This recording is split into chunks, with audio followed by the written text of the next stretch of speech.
आज हम बात करने वाले हैं ज्ञान की बिल्कुल बुनियादी ईंटों के बारे में। मतलब वो चीजें जिन पर हमारी पूरी समझ की इमारत टिकी हुई है। जी हाँ, हम बात कर रहे हैं सच्चाई के कच्चे माल की, यानी कि प्राथमिक स्रोतों की। कभी सोचा है इस बारे में? ये एक बहुत बड़ा सवाल है ना? देखिए, कोई भी ज्ञान जो है वो सिर्फ किसी की राय पर नहीं बनता, वो बनता है सबूतों पर सवाल ये है कि ये सबूत आते कहाँ से हैं? चलिए आज इसी का पता लगाते हैं। इसको ना एक जासूसी की तरह समझिए। चाहे कोई इतिहासकार हो, वैज्ञानिक हो या कोई नया आविष्कार करने वाला, ये सब असल में जासूसी ही तो हैं। ये सब सुराग खोजते हैं और यही सुराग असल में प्राथमिक स्रोत होते हैं। तो फिर ये प्राथमिक स्रोत हैं क्या? अगर बिल्कुल सीधे सरल शब्दों में कहें तो ये वो मूल दस्तावेज हैं, वो चीजें हैं या वो डेटा है जो उसी समय बनाया गया था जिसका हम अध्ययन कर रहे हैं। ये किसी भी विषय की, कह सकते हैं, असली नींव हैं। तो चलिए इस खोज को आगे बढ़ाते हैं। अपनी इस यात्रा को हम 4 हिस्सों में देखेंगे। अनुसंधान की दुनिया से शुरुआत करेंगे और फिर ये भी जानेंगे कि इन सभी स्रोतों का हमारी रोजमर्रा की जिंदगी पर क्या असर पड़ता है। तो हमारा पहला पड़ाव है अनुसंधान की दुनिया। यहां हम उन औपचारिक प्रकाशित स्रोतों पर नजर डालेंगे जो अकादमिक ज्ञान की बुनियाद होते हैं। सोचिए, हम एक बहुत बड़ी लाइब्रेरी में हैं। यहाँ हमें कई तरह के दस्तावेज मिलते हैं, रिसर्च जर्नल्स हैं, कॉन्फ्रेंस के पेपर्स हैं। ये सब ज्ञान के बहुत ज़रूरी जरिए हैं। इनमें से हर एक, समझिए कि इतिहास के पहले ड्राफ्ट का एक छोटा सा टुकड़ा है। यहाँ तक कि फेस्टस्क्रिप्ट जैसी चीज़ें भी होती हैं जो कि किसी बड़े विद्वान के सम्मान में लिखे गए लेखों का एक कलेक्शन होता है। अब ये देखना बड़ा दिलचस्प है कि एक ही कैटेगरी में कितना फ़र्क हो सकता है। एक तरफ हैं प्राइमरी जर्नल्स, जहां महीनों की मेहनत और जांच परख के बाद कोई रिसर्च छपती है, और दूसरी तरफ है लेटर्स जर्नल्स, जो बहुत तेजी से जानकारी को दुनिया तक पहुंचाते हैं। एक हमें गहराई देता है तो दूसरा रफ्तार। सम्मेलन के दस्तावेज तो बहुत ही खास होते हैं। सोचकर देखिए, किसी बड़ी खोज या किसी नए आइडिया की पहली झलक अक्सर यहीं देखने को मिलती है। इससे पहले कि वो किसी जर्नल में छपे, वो यहां पेश हो जाता है। मतलब ये बिल्कुल ताज़ा, गर्मा गर्म जानकारी का स्रोत है। चलिए अब अपने अगले खंड पर चलते हैं और ये देखते हैं कि कैसे सरकारी और आधिकारिक दस्तावेज हमारे समाज और टेक्नोलॉजी का ढांचा, यानी कि एक ब्लूप्रिंट तैयार करते हैं। ये जो दस्तावेज है ना, ये किसी भी इंडस्ट्री या सरकार के लिए एक तरह से प्लान और नियमों की किताब जैसे हैं। टेक्निकल रिपोर्ट से लेके पेटेंट तक ये सब हमारी तरक्की की दिशा तय करते हैं, बिल्कुल एक ब्लूप्रिंट की तरह। पेटेंट क्या होता है? ये सिर्फ एक कानूनी सुरक्षा का कागज नहीं है, बल्कि ये अपने आप में तकनीकी जानकारी का एक खजाना है। जरा सोचिए, एडिसन के लाइट बल्ब का या ग्राहम बेल के टेलीफोन का असली विवरण पढ़ना ठीक उन्हीं के शब्दों में।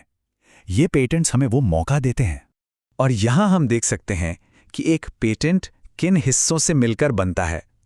आविष्कारक के नाम से लेकर उसकी पूरी डिटेल और उसके खास दावों तक, हर एक हिस्सा उस आविष्कार की कहानी बताता है।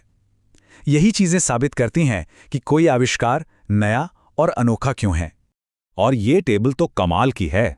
ये दिखाती है कि कैसे अलग अलग तरह के नियम या स्टैंडर्ड्स ये पक्का करते हैं कि प्रोडक्ट की क्वालिटी से लेकर पूरी दुनिया में इस्तेमाल होने वाले सिंबल्स तक सब कुछ सही तरीके से काम करे। इन्हीं की वजह से तो हमारी दुनिया इतनी व्यवस्थित है। चलिए अब कुछ सबसे निजी और अक्सर अनदेखे रह जाने वाले प्राथमिक स्रोतों की तरफ बढ़ते हैं। ये वो स्रोत हैं जो इतिहास और खोज की एक बिल्कुल अनोखी खिड़की खोलते हैं। थीसिस और शोध प्रबंध एकेडमिक दुनिया के छिपे हुए खजाने की तरह हैं। ये छात्रों के ओरिजिनल रिसर्च से भरे होते हैं, लेकिन क्योंकि ये किताबों की तरह हर जगह छापे नहीं जाते, इसलिए इन तक पहुंचना थोड़ा मुश्किल हो सकता है। पर इनमें जानकारी कमाल की होती है। ये दोनों ही एकेडमिक दस्तावेज हैं, लेकिन इनके स्केल में जमीन आसमान का फर्क है। जैसा कि हम देख सकते हैं, एक थीसिस उस विशाल बर्फ के पहाड़ की तरह है जिसका ज्यादातर हिस्सा पानी के नीचे यानी बहुत गहराई में होता है, जबकि एक प्रोजेक्ट रिपोर्ट उस पहाड़ का वो जरूरी हिस्सा है जो ऊपर दिखाई देता है। जरा इस लिस्ट को देखिए, कितनी तरह के अप्रकाशित स्रोत हैं। किसी की लैब नोटबुक में वो यूरेका वाला पल लिखा हो सकता है, किसी की डायरी में उसके निजी संघर्ष की कहानी, या किसी मीटिंग के मिनट्स में लिए गए बड़े बड़े फैसले। ये सब मिलकर इतिहास को जिंदा कर देते हैं। ये जो कोट है ना, ये ग्रे लिटरेचर जैसी चीजों की अहमियत बताता है, जैसे कि ट्रिप रिपोर्ट्स। ये वो जानकारी है जो किसी कंपनी या संगठन के अंदर तो बहुत ज़रूरी होती है, लेकिन आमतौर पर लोगों की नज़रों से छिपी रहती है। तो अब आते हैं सबसे अहम सवाल पर। इन सभी स्रोतों को हमारी असल दुनिया से कैसे जोड़ा जाए? आखिर ये सब हमारे लिए ज़रूरी क्यों है? बात बहुत सीधी सी है। ये सारे स्रोत सिर्फ धूल भरी फाइलों में बंद नहीं रहते।